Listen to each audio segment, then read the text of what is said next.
El gusano del tequila, parte 2, escrito por Nora Guevara. Antes de comenzar la segunda parte de este relato, quiero pedirte que si deseas apoyar mi trabajo creativo, te suscribas a este canal como se indica en la imagen. Retomando, luego que la protagonista se arrojara a un canal siguiendo a quien mató a Connie, fue atrapada por el ser con tentáculos y comenzó a gritar pidiendo ayuda, tratando que no la hundiera en el agua. Esta vez, los vecinos que acudieron de inmediato me sacaron mientras tiraban piedras y le lanzaban objetos a la criatura. La policía llegó a los minutos y comenzaron a dispararle dardos, mientras los equipos investigadores con sus overoles amarillos intentaban acercarle una jaula para salvar al espécimen. Todos gritaban en una especie de fuente ovejuna demencial hasta que alguien me sacó, arrojó un bastón eléctrico al agua que hizo que la cosa dejara de moverse y se hundiera. De inmediato los militares sellaron el sector, taparon todas las salidas del canal, lo drenaron y ahí vimos a la cosa repugnante todavía retorciéndose, y había crecido tanto que ya casi era de mi tamaño. Y cuando algunos hombres se acercaron para atarle cadenas y meterle a la jaula, volvió a moverse, atrapándolos con sus tentáculos. A algunos les partió el cuello por la mitad, con lo que chorros de sangre se mezclaban con los restos de agua del canal. Y a otros los atrapó con esos dientes que les cortaba las extremidades al primer mordisco. Y mientras la carnicería se desarrollaba, un helicóptero voló sobre la terrible escena y dejó caer una jaula abierta bajo la que quedó aprisionada. El terror de los que allí estaba era mayúsculo ante la barbarie del momento, y cuando llegaron más militares en camiones indicándoles a los testigos que entregaran sus teléfonos celulares y regresaran a sus casas, porque este era un asunto de seguridad nacional, la gente obedeció, regresó a sus hogares en donde los aguardaba personal de las fuerzas especiales que les dispararon, clausurando sus casas. Después de eliminar a todos los testigos, aislaron el sector 4 cuadras a la redonda y le pusieron carteles que decían «Peligro, zona contaminada». Fue en ese momento que me di cuenta que lo que estaba ocurriendo era algo mucho peor a todo lo que era capaz de visualizar. ¿Qué está pasando?, pregunté a quienes me llevaban, los que me dijeron que no sabían nada, por lo que decidí contarles acerca de lo que Connie me había dicho, y decidieron informar a los científicos para que iniciaran una nueva línea investigativa. Al menos a partir de esto podían suponer que todo fue premeditado y que estaba enfocado a un grupo específico de personas. ¿Y capturaron a otras criaturas?, les pregunté. No, esta es la primera que hemos logrado capturar con vida. ¿Y qué me puede decir de las otras personas que fueron infectadas? ¿Las puedo ver? ¿Puedo hablar con ellas? Siento decirle que usted es la única sobreviviente a este evento. Algunos de los que se tragaron el gusano eran hombres, pero debido a que sus organismos no tienen cómo alojar vida en sus cuerpos, reventaron por dentro cuando las criaturas comenzaron a crecer, no como usted, que sí puede albergar vida. Respecto a las demás mujeres, o fueron absorbidas antes de destruir a los monstruos, murieron en el proceso o por inviabilidad de los gusanos. Si nos acompaña, la llevaremos a las instalaciones en donde estará más segura y podrá preguntar todo lo que desea la encargada de la investigación. Acepté. A las horas llegó un helicóptero militar en los que llevaban colgando el engendro en una inmensa jaula. Mientras nos elevábamos pude ver cómo con lanzallamas los militares comenzaban a incinerar todo el sector. Luego miré hacia abajo y vi la inmensa caja y me llené de terror. No tema, me dijo un militar, está fuertemente sedada.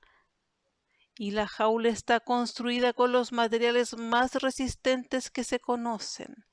Pero de nada le sirvió este discurso, porque justo en ese momento la criatura despertó y comenzó a sacudirse con tal fuerza que el helicóptero comenzó a tambalearse y tuvo que descender. Desesperada, me agarré como pude del helicóptero que se tambaleaba debido a los sacudones de la bestia hasta que cayó sobre la jaula partiéndola en dos. La fuerza del impacto me arrojó fuera y media aturdida pero impulsada por la adrenalina, corrí lo más lejos que pude, cayendo una y otra vez pues las piernas me temblaban y el corazón parecía a punto de salírseme del pecho. Y apenas llegué a una formación de rocas de buen tamaño, me escondí tras ellas para observar cómo dos soldados trataban de detenerla disparándole dardos tranquilizantes, tal como se les había ordenado. Pero cuando el ser atravesó a uno de ellos con sus afilados espolones y le chupó la sangre hasta reventarlo, el compañero le disparó toda la carga de su metralleta sin hacerle daño, por lo que decidió agarrar los ganchos de seguridad de sus granadas, se las tiró y corrió lejos. Atenta, traté de mirar entre el polvo y el material que caía dónde estaba la criatura, y la pude ver moviéndose incólume y enfurecida, y con una agilidad inusitada vi cómo saltó impulsándose sobre sus dos patas traseras sobre el soldado, quien no alcanzó a reaccionar, y apenas lo tuvo a su alcance lo descuartizó con sus horrendos tentáculos, desde los cuales escupió líquidos que convirtieron sus miembros en una masa gelatinosa y burbujeante que desparramó hacia todos lados. Ahora vendrá por mí, me dije horrorizada, lista para correr, pero apenas vi a lo lejos 3 helicópteros de refuerzo acercándose, me detuve para ver cómo se descolgaban los mercenarios que el ejército contrató para contener a la criatura, los que atacaron con lanzallamas sin lograr lastimarla, debido a que ya había desarrollado un exoesqueleto. De inmediato el ser avanzó hacia los hombres que destrozó y destripó. Luego bañó sus restos con saliva tal como lo hacen las arañas que licúan su alimento y lo succionó a través de las ventosas de sus tentáculos, momento en que el helicóptero lanzó un misil que la hizo explotar junto con los mercenarios, y solo entonces descendieron. En el lugar armaron carpas para recoger los restos biológicos y eliminar cualquier vestigio de la batalla, para después dirigirnos al centro de investigación, un inmenso edificio emplazado en el desierto de Antofagasta, oculto tras la fachada de un observatorio astronómico, y ahí le hicieron la autopsia al ser nefando y a los cadáveres humanos. Al otro día llegó hasta mi cuarto Germania, que lideraba el equipo científico, quien me llevó hasta un inmenso acuario en donde estaban trabajando en el desarrollo del embrión de uno de esos seres, y angustiada me alejé sin poder creer lo que veía. Recién había escapado apenas con vida de una de esas criaturas, fui testigo de la masacre más terrible que puedan imaginarse y ahora me encuentro con esto. Científicos jugando a ser dioses, cultivando seres que son capaces de acabar con la humanidad por completo. Germania me dijo que no había nada que temer, que ya conocían las fortalezas y debilidades de la bestia, y que cuando estaban sacándole todo tipo de muestras, decidieron colocarle en el interior, antes que formar el exoesqueleto, una bomba que podían activar de forma remota para explotarla si se salía de control. La investigación debe seguir, me dijo, y queremos que te quedes por tu protección y nuestro beneficio, ya que eres la única sobreviviente a esta experiencia. Es cierto, pensé, la criatura anterior me buscaba y era seguro que si andaba otra por allí también me buscaría. A fin de cuentas, decidí darme un tiempo de reposo para intentar racionalizar lo que estaba pasando. para digerirlo y aprender lo más posible, suponiendo que a estos tecnócratas se les escapara esta nueva criatura, al menos sabría cómo sobrevivirla. A los pocos días la cruda realidad me dio la razón, porque lo que era apenas una inmensa masa gelatinosa semejante a una medusa, se transformó en una criatura con una gruesa piel que iba mudando a medida que crecía, con un ritmo tan vertiginoso que a los científicos se les hacía muy interesante para sus teorías de clonación de órganos, y tanta otra cosa que imaginan en sus mentes desconectadas de la realidad. Fue en esta etapa cuando desarrolló en la base de la cabeza unos tentáculos delgados, lisos y extensibles, capaces de eyectar e inyectar veneno, y también comenzó a desarrollar los 4 miembros que funcionarían como las patas de los cuadrúpedos, las que le darían la facultad de desplazarse por tierra con una velocidad que le harían todavía más letal, por lo que los científicos decidieron cortarle estas extremidades, pero al intentar hacerlo, sus fluidos quemaban todo lo que tocaba, por lo que no pudieron hacer nada. Fue en esos días que los científicos decidieron tomarme nuevas muestras de sangre y les pregunté el por qué, si ya me habían revisado y estaba libre de infección.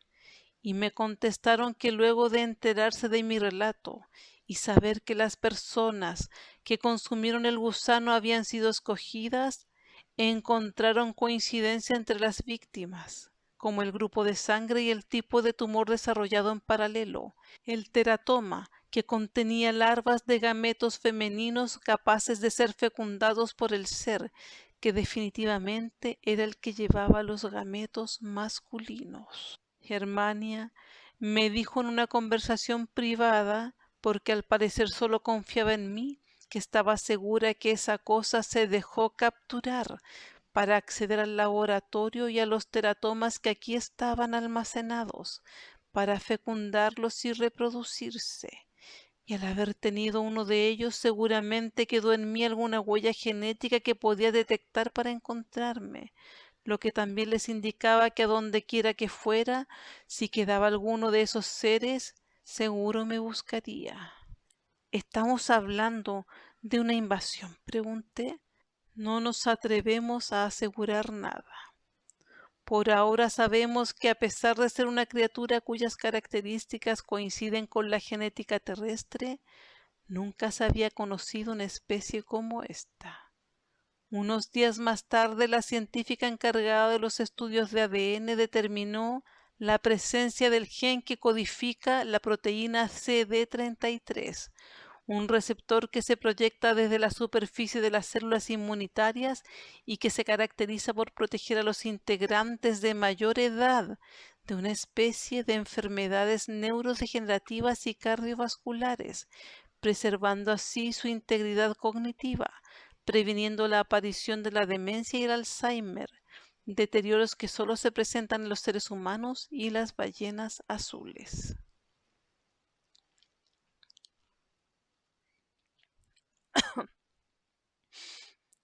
Otro elemento común que descubrieron fue que ninguna víctima presentaba la forma ancestral del gen APOE4, un conocido factor de riesgo en el desarrollo del Alzheimer y de las enfermedades cerebrovasculares, y que sí presentaban las variables específicas de otros genes implicados en prevenir el declive cognitivo, que son las moléculas APOE2 y APOE3. Toda esta información demostró la tesis que proponía que quien implantó los gusanos en la botella estaba experimentando para determinar qué seres humanos eran mejores para implantar las larvas y mezclar las dos especies, dejando fuera de la ecuación las características genéticas del ser humano que pudieran provocar deterioro cognitivo y cerebrovascular en el híbrido que fuera a surgir. En voz baja le murmuré a Germania que estas teorías eran las correctas desde mi punto de vista, y ella coincidió. Ambas sospechábamos que lo ocurrido no había sido tan casual como aparentaba en un principio, y que no era obra de un loco ni una persona cualquiera, sino que probablemente fue orquestado por uno de los gobiernos involucrados en la investigación. Generalmente todo se traduce en dinero o en poder. Después de una semana en que alimentaron al nuevo espécimen con sangre humana, la criatura dejó de moverse y su piel comenzó a secarse, por lo que le tomaron nuevas muestras biológicas y determinaron que se estaba muriendo y que debía ser trasladada a un entorno líquido de mayor tamaño. Y a pesar que Germania se opuso tenazmente, decidieron trasladarla a un tanque abierto que habían diseñado en otra sección del edificio. Y debido a que llevaba horas sin moverse, se confiaron. Y fue durante ese traslado que ocurrió un ataque cibernético en masa que desactivó todas las barreras de seguridad y las comunicaciones, momento que la criatura aprovechó para estirar sus tentáculos, eyectar chorros de veneno sobre quienes la transportaban y se liberó. Luego tomó la muestra de teratoma y huyó.